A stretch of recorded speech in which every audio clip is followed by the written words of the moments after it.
This might look like an ordinary paper bag, but it can do much more than carry your groceries. Hey, I'm Shane. Here at Matrix, we do functional fitness with a brain-based twist. There's a really simple exercise you can do with this little brown paper bag that can help you improve your cardiovascular fitness, boost your metabolism for weight loss, and even help open up your world in a whole new way. The bag breathing exercise I'm going to show you is really simple. The why and the how it works is a bit more complicated. Bag breathing essentially increases the amount of carbon dioxide, or CO2, that's in your blood. And yes, that is a good thing. CO2 is a naturally occurring molecule produced through a process called metabolism. Metabolism is pretty complicated, but for right now, all you need to know is that when metabolism burns fat, it produces CO2. Now, most of what we are taught is that CO2 is a waste product because it's released through exhalation. But this isn't true because CO2 serves many vital purposes within the body.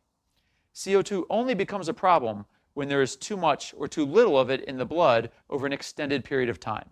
Having the proper level of CO2 is so important, the brain actually has specific sensors that monitor how much of it is in the bloodstream at any given moment. And there are other sensors to monitor the amount of oxygen in the blood to make sure there's a proper balance between CO2 and oxygen. This video focuses on what to do when you have too much oxygen and not enough CO2. So why do you need CO2?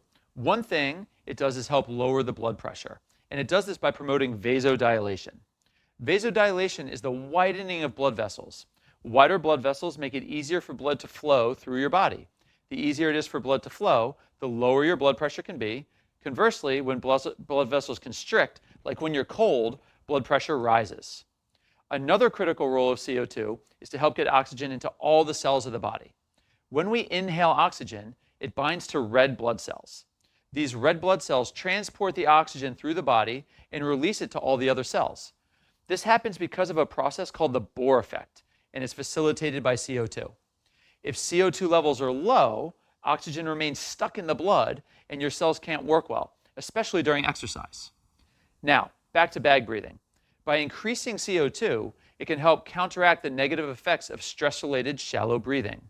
When we get stressed and busy, we stop taking full breaths and begin to breathe faster and shallowly. This rapid breathing brings in too much oxygen and messes with the CO2 to oxygen ratio.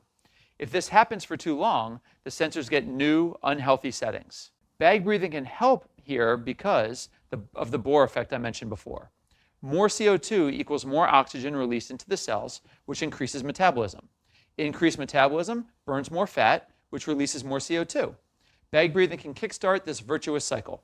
There are a couple of different ways to bag breathe, and before you start practicing this exercise on a regular basis, you need to know which method is best for you. The simple way to figure this out is to time yourself and see how long you can comfortably breathe into the bag. There are 3 possible outcomes for this test. Number 1, if you can only breathe briefly into the bag, it means your brain sensor has become okay with chronically reduced amounts of CO2 in your body. That means that you're not getting the benefits of wider blood vessels and easier oxygen transport. Number 2, you can breathe comfortably for 1 to 3 minutes. This means you probably have a pretty good CO2 oxygen balance overall. And number 3, if you can breathe into the bag indefinitely, it means you're not exhaling very much CO2 at all. This is likely a sign that your metabolism isn't functioning optimally. Again, metabolism is a really complex process, and there's just not enough time to go into it in this video. Suffice it to say, if your metabolism isn't producing CO2 like it should be, it's probably not doing its other job very well either, burning fat. So let's do it. You'll need a paper bag and a way to time yourself. I recommend taking your bag, folding the edges over to make it easier to get a good seal around your mouth. From there, you're going to take your bag, hold it up and over your nose, making sure that you're using the hands to seal all the way around your nose and your mouth. Take a few breaths and make sure that you hear the bag crumple as it expands in and out. If that's happening, you know you have a pretty good seal. Now, start your timer and begin to breathe normally into the bag. Keep your clock running as you continue to breathe into the bag. Stop the timer and take the bag away when you feel your breath becomes constricted. Let's check out the results. Number 1, you lasted less than 1 minute. This means that your brain sensor has adjusted to having chronically reduced amounts of CO2. In this case, you need to gradually introduce more CO2 into your system to reset your sensor. The way you do this is you'll be doing bag breathing just as we described, except you're not going to completely seal the bag around your mouth. You're only going to hold it up close to the mouth. What this does is it allows a little bit more CO2 to escape the bag so that every breath does not give you quite as much CO2. This allows you to spend more time breathing into the bag, giving you a chance to get more comfortable with varying levels of CO2 in your body.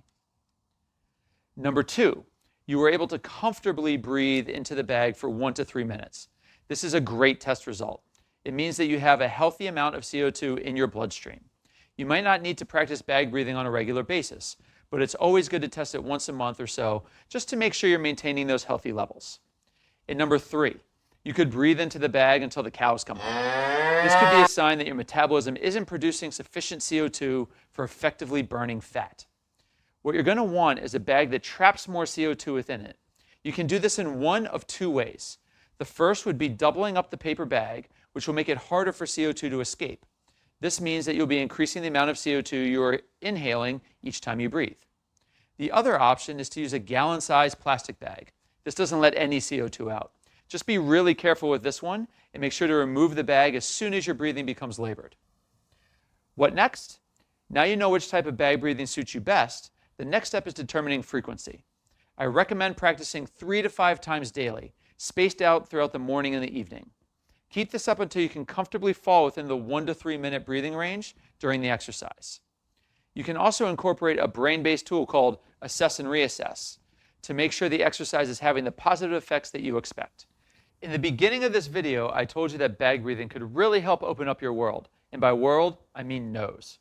Remember, bag breathing helps when we have too much oxygen and not enough CO2. So you can restore the balance by increasing CO2 or decreasing oxygen.